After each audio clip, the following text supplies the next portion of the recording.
नमस्कार, मैं हूं आपके साथ इश्तियाक अहमद और आप देख रहे हैं आर्य न्यूज़। रुक करेंगे खबरों की तरफ, जहां यूपी से खबर सामने आ रही है। यूपी की राजधानी लखनऊ के काकोरी इलाके से अलकायदा के 2 संदिग्ध आतंकियों को पकड़ा गया है।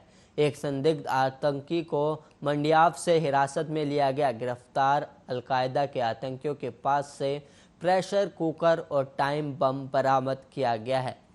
एटीएस के आईजी जीके गोस्वामी ने कहा कि आतंकी कई दिनों से रडार पर थे। इनकी साजिश सीरियल ब्लास्ट को अंजाम देने की थी। भीड़ भाड़ वाले बाजार इनके निशाने पर थे। गिरफ्तार आतंकियों के हैंडलर का नाम उमर अलमंदी है। इसमें से एक आतंकी पर कश्मीर हमले में शामिल होने का भी आरोप है। केंद्रीय सुरक्षा एजेंसियों से मिली जानकारी के आधार पर ऑपरेशन चलाया गया।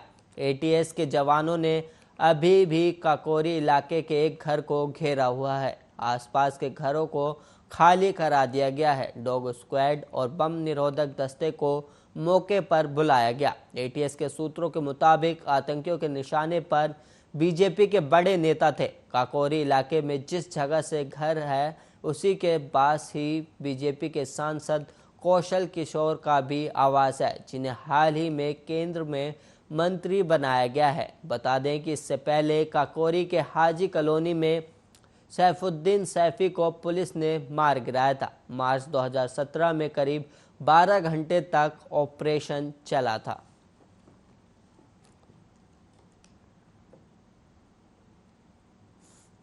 उत्तर प्रदेश में कोरोना संक्रमण के नियंत्रण को देखते हुए रात्रिकालीन कर्फ्यू का समय अब रात 10 बजे से सुबह 6 बजे तक कर दिया गया है। दरअसल लगातार कोशिशों से उत्तर प्रदेश में कोरोना महामारी की दूसरी लहर की स्थिति नियंत्रण में है। संक्रमण दर न्यूनतम स्थिति में है। बीते 24 घंटे में 2.40 लाख कोविड सैंपल की जांच की गई है और पॉजिटिविटी दर 0.04% रही। रात्रिकालीन कर्फ्यू के बारे में रविवार को आदेश जारी किए गए हैं। प्रदेश में अब तक 6,06,17,000 से अधिक टेस्ट हो चुके हैं और वहीं देश में किसी एक राज्य द्वारा की गई सर्वाधिक कोविड टेस्टिंग है। विगत दिवस 29 जिलों में संक्रमण का एक भी नया केस नहीं पाया गया, जबकि 45 राज्यों में इकाई अंक में मरीज पाए गए। केवल एक ही जनपद ऐसा रहा जहां 2.5 अंक में कोविड संक्रमित मरीजों की पुष्टि हुई। और कोरोना संक्रमण की नियंत्रित स्थिति के बाद भी एग्रेसिव टेस्टिंग जारी रखी जाए। वहीं राज्य में बीते 24 घंटे में 125 नए मरीजों की पुष्टि हुई है और जबकि 134 मरीज स्वस्थ होकर डिस्चार्ज भी हुए हैं। आपको बता दें 30 अप्रैल के बाद से एक्टिव केस में लगातार गिरावट भी हो रही है और वर्तमान में 1,594 एक्टिव केस हैं और राज्य में कोरोना की रिकवरी दर और बेहतर होकर 98.6% हो गई है। अब तक 16,83,000 से अधिक प्रदेशवासी कोरोना संक्रमण से मुक्त होकर स्वस्थ हो चुके हैं।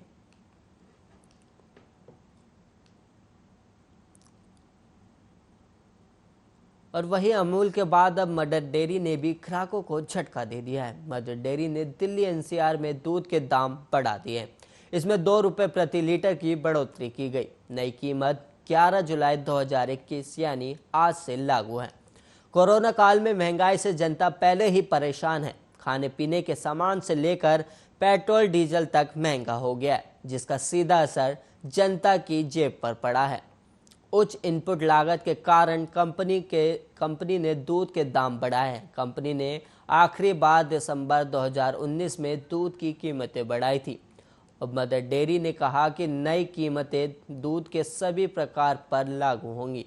कंपनी ने बयान में कहा कि कंपनी कुल इनपुट लागत पर मुद्रास्फीति के दबाव का सामना कर रही है, जो पिछले 1 साल में कई गुना बढ़ गई है। साथ ही महामारी के कारण दूध उत्पादन भी प्रभावित हुआ है। दिल्ली एनसीआर में 1 लीटर फुल क्रीम मिल्क अब 55 रुपये के बजाय 57 रुपये में मिलेगी और वहीं टोन्ड मिल्क की कीमत 45 रुपये से बढ़कर 47 रुपये प्रति लीटर हो गई है। पिछले 1 साल में कृषि कीमतें 8 से 10% तक बढ़ गई है और इनके साथ ही प्रसंस्करण, पैकेजिंग और लॉजिस्टिक की बढ़ती परिचालन कीमतों की मार भी पड़ी है। मदर डेयरी ने कहा कि ये ध्यान देना होगा कि पिछले 3-4 हफ्तों में अकेले दूध की कृषि कीमतों में लगभग 4% की वृद्धि हुई है और वहीं पिछले 1 साल में दूध की खरीद के लिए ज़्यादा कीमतें चुकाने के बावजूद उपभोक्ताओं के लिए कीमत नहीं बढ़ाई गई थी। दिल्ली एनसीआर में मदर डेयरी रोज़ाना 30 लाख लीटर से ज़्यादा दूध बेचती है और दूध के दामों में इजाफा होने से घी, पनीर, मक्खन, चीज़, लस्सी और छाछ के अलावा मिठाई, चॉकलेट आदि की कीमतों में भी बढ़ोतरी हो सकती है। दूध के दाम बढ़ने का असर आम आदमी की रसोई पर देखने को मिलेगा क्योंकि इसकी खपत प्रत्येक परिवार में रोजाना होती है।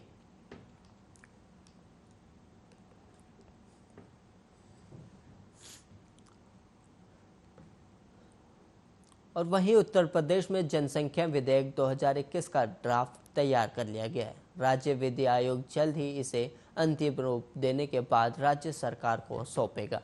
इसके तहत जिनके पास 2 से ज़्यादा बच्चे होंगे वह ना तो सरकारी नौकरी कर पाएंगे और ना ही चुनाव लड़ पाएंगे। आपको बता दें कि आयोग ने ड्राफ्ट को सरकारी वेबसाइट पर अपलोड कर दिया है। साथ ही 19 जुलाई तक जनता से राय भी मांगी गई है। इस ड्राफ्ट को ऐसे समय पेश किया गया जब यूपी में 11 जुलाई को मुख्यमंत्री योगी आदित्यनाथ नई जनसंख्या नीति को जारी किया है।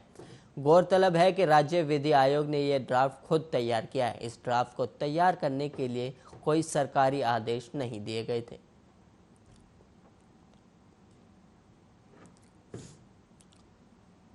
महंगे होते पेट्रोल डीजल की कीमतों में से आज आम जनता को राहत मिली है। सरकारी तेल कंपनियों ने रविवार को कीमतों में कोई इजाफा नहीं किया है।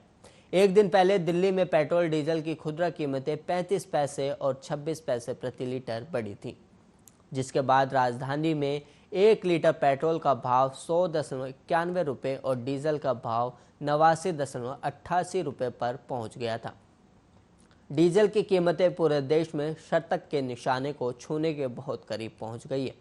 मुंबई शहर में जहां 29 मई को पेट्रोल के दाम पहली बार 100 रुपये के पार चले गए, वहीं शनिवार को पेट्रोल की कीमत 106.93 रुपये प्रति लीटर की नई ऊंचाई पर पहुंच गई। शहर में डीजल की कीमतें भी बढ़कर 97.44 रुपये प्रति लीटर हो गई है, जो महानगरों में सबसे ज़्यादा है। वहीं उत्तर प्रदेश, छत्तीसगढ़ और नागालैंड में भी कुछ जगहों पर पेट्रोल के दाम 100 रुपये प्रति लीटर के पार निकल गए हैं।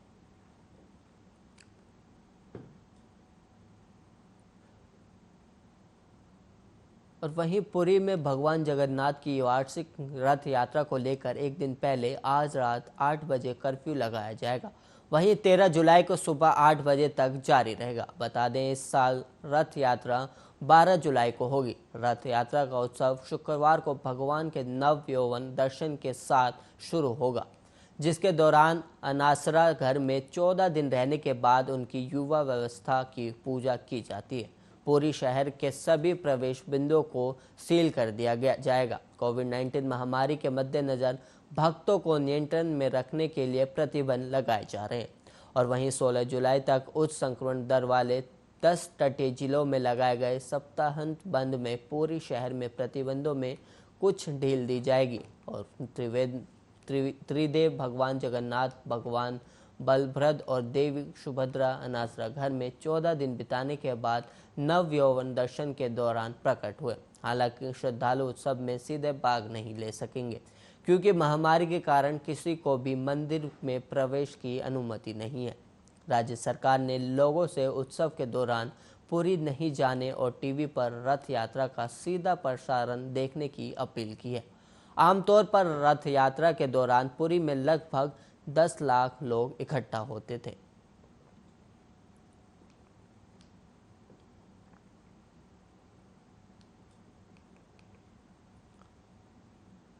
देश में कोरोना की दूसरी लहर का संकट अभी भी बरकरार है। रोजाना 40,000 से ज्यादा लोग कोरोना से संक्रमित हो रहे हैं। स्वास्थ्य मंत्रालय के ताजा आंकड़ों के अनुसार पिछले 24 घंटे में 41,506 नए कोरोना केस आए और 895 संक्रमितों की जान चली गई। इससे पहले शुक्रवार को 42,766 नए केस आए थे। वहीं पिछले 24 घंटे में 41,526 लोग कोरोना से ठीक भी हुए। यानी कि कल 915 एक्टिव केस कम हो गए।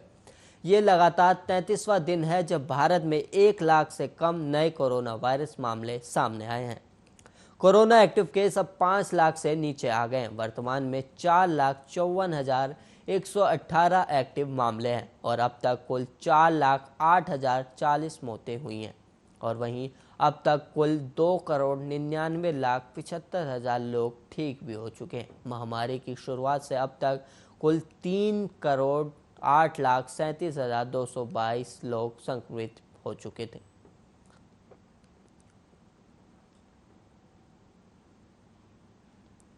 जम्मू कश्मीर के अनंतनाग समेत कई जगह पर एनआईए ने छापेमारी की है। आतंकी संगठन आईएसआईएस से संबंध रखने के आरोप में एनआईए ने छापेमारी के दौरान 5 लोगों की गिरफ्तारी भी की है। जानकारी मिली है कि ये लोग अफगानिस्तान जाने की फिराक में थे। दारुल उल्म इंस्टीट्यूट पर भी एएनआई की छापेमारी हुई। जांच एजेंसी ने लैपटॉप समेत कई दस्तावेज जब्त किए हैं।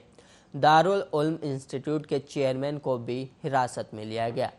एक दिन पहले ही जम्मू कश्मीर सरकार के 11 कर्मचारियों को कथित आतंकवादी संबंध रखने के आरोप के चलते बर्खास्त कर दिया गया। इनमें अनंतनाग जिले के 2 शिक्षक भी शामिल हैं, जिन्हें राष्ट्र विरोधी गतिविधियों में शामिल पाया गया। 2 पुलिस कांस्टेबल भी शामिल है, जिन्होंने कथित रूप से आतंकियों को अंदरूनी सूचना प्रदान की।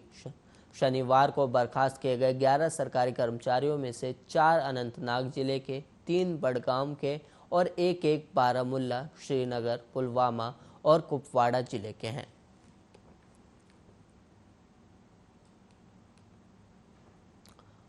और वहीं भारत सरकार और माइक्रो ब्लॉगिंग साइट ट्विटर के बीच जारी तनातनी अब विराम लग सकता है। आखिरकार ट्विटर ने भारत के नए आईटी नियमों को मान लिया है। खास बात यह है कि ट्विटर नए आईटी मंत्री अश्विनी वैष्णव की चेतावनी देने के 3 दिन बाद ही कानून का पालन करते हुए भारत में अपना शिकायत अधिकारी नियुक्त किया है।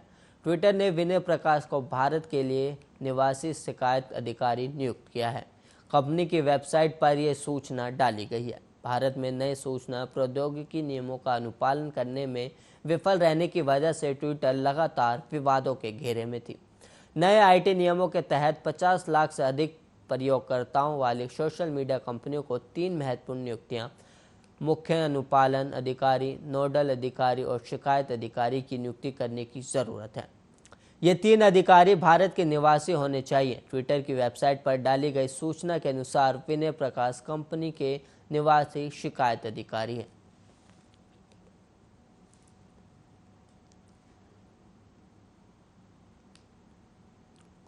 कोरोना वायरस की दूसरी लहर की गति अब धीरे धीरे कम हो रही है। लोग अब कोविड-19 नियमों का उल्लंघन करते नजर आ रहे हैं।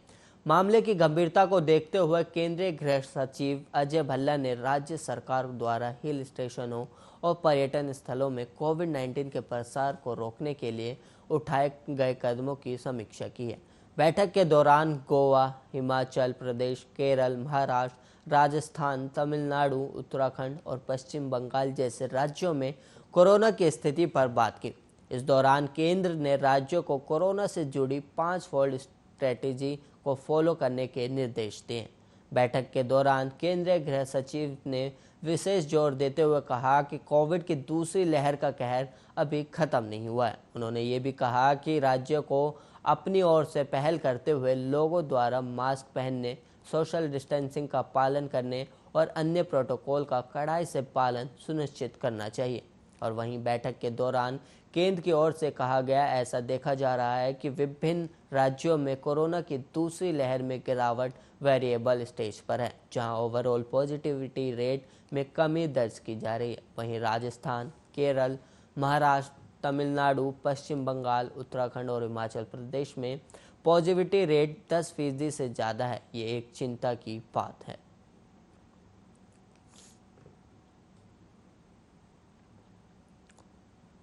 देश में कोरोना महामारी की दूसरी लहर की रफ्तार सुस्त पड़ रही है, लेकिन कप्पा, डेल्टा वेरिएंट और डेल्टा प्लस वेरिएंट ने लोगों के बीच खौफ का माहौल पैदा कर रखा है।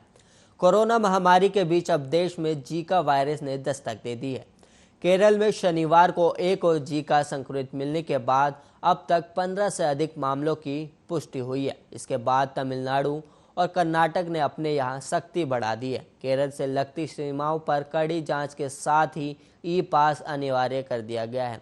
दक्षिण राज्य में जीका वायरस के मामलों की पुष्टि होने के बाद कर्नाटक और तमिलनाडु ने केरल से लगने वाली अपनी सीमा पर जांच तेज कर दी है। तमिलनाडु के सरकारी अधिकारियों ने बताया कि वोलियार और मीनाक्षीपुरम में 14 रणनीतिक बिंदुओं और जांच चौकियों पर कड़ी निगरानी रखी जा रही है और वाहनों की जांच तेज कर दी गई है। केरल से तमिलनाडु जाने वाले लोगों के लिए ई पास अनिवार्य कर दिया गया है। कर्नाटक भी केरल से आने वाले पर्यटकों की जांच करवा रहा है। बता दें कि केरल में अब तक जीका वायरस के 15 मामलों की पुष्टि हुई है और वहीं केरल के मुख्यमंत्री पिनाराई विजयन ने कहा कि उनकी सरकार जिला और राज्य स्तर पर वायरस को नियंत्रण करने वाली इकाइयों को मजबूत करेगी। केरल सरकार ने जीका वायरस के प्रकोप को रोकने के लिए कार्य योजना तैयार की है। राज्य की स्वास्थ्य मंत्री ने कहा कि स्थिति पर बारीकी से नजर रखी जा रही है।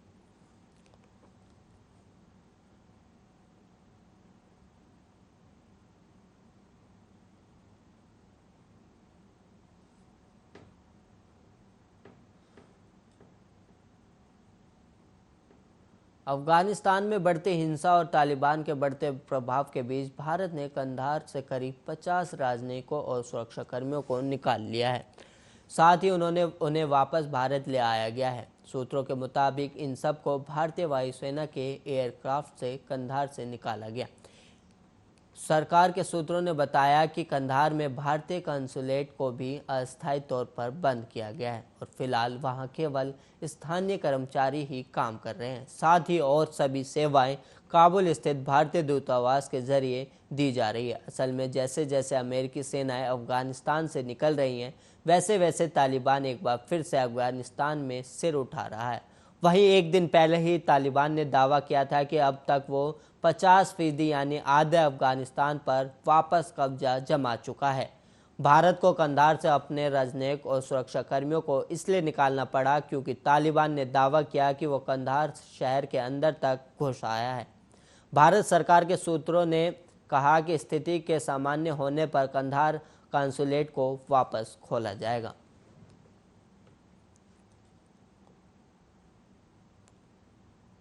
बेल्जियम में कोरोना वायरस के बदलते वेरिएंट का एक अपने तरह पहला मामला सामने आया है। यहाँ 90 साल की एक बुजुर्ग महिला कोरोना के एक नहीं बल्कि 2 अलग अलग वेरिएंट से एक साथ संक्रमित हो गई है। महिला की जान चली गई। जांच में पाया गया कि महिला कोरोना के अल्फा और बीटा दोनों ही वेरिएंट से संक्रमित थी। इस मामले ने शोधकर्ताओं की चिंता बढ़ा दी है।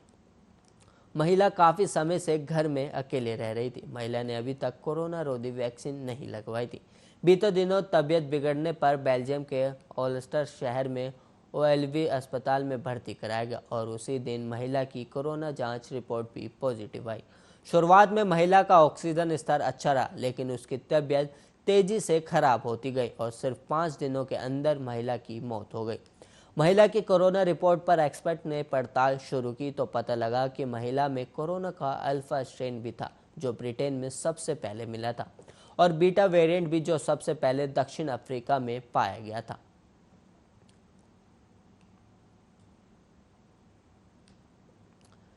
हिंदू सेना के कार्यकर्ताओं ने रविवार सुबह पूर्वी दिल्ली के गाजीपुर रोड के नाम की पट्टी पर कालिक पोत दी। कार्यकर्ताओं ने गाजीपुर रोड की जगह उसका नया नाम महेश वाल्मीकि मार्ग रख दिया। हिंदू सेना के कार्यकर्ताओं ने कहा है कि दिल्ली में अब किसी भी सड़क का नाम विदेशी अंककर्ताओं के नाम पर होना स्वीकार नहीं किया जाएगा। दिल्ली सरकार जल्द से जल्द सभी सड़कों का नामकरण भारतीय शहीदों समाज सुधारकों के नाम पर रखे, अन्यथा उसके कार्यकर्ता पूरी दिल्ली में विदेशी आक्रमणकारियों वाले नामों पर कालिक पोत देंगे। हिंदू सेना के राष्ट्रीय अध्यक्ष विष्णु गुप्ता ने कहा कि गाजीपुर में गाजी शब्द का अर्थ भारतीय सभ्यता और हमारे लोकतंत्र के अनुसार नहीं है। उन्होंने कहा कि इस्लाम धर्म में गाजी कहकर उस व्यक्ति को सम्मानित किया जाता है जो काफिरों का कत्ल करता है। चूँकि भारत जैसे देश में मुस्लिम के अलावा हिंदू, जैन, सिख, बौद्ध और ईसाई सभी रहते हैं, ऐसी सोच को उचित नहीं कहा जा सकता जो दूसरे धर्मों का सम्मान ना करता हो। उन्होंने कहा कि उनके पूर्वी दिल्ली के कार्यकर्ताओं ने भगवान वाल्मीकि का सम्मान करते हुए इस सड़क का नाम भगवान वाल्मीकि मार्ग रखा है, क्योंकि इस एरिया में वाल्मीकि समुदाय के लोग भारी संख्या में रहते हैं। उन्होंने कहा कि इस नए नामकरण से वाल्मीकि समुदाय को सम्मान प्राप्त होगा।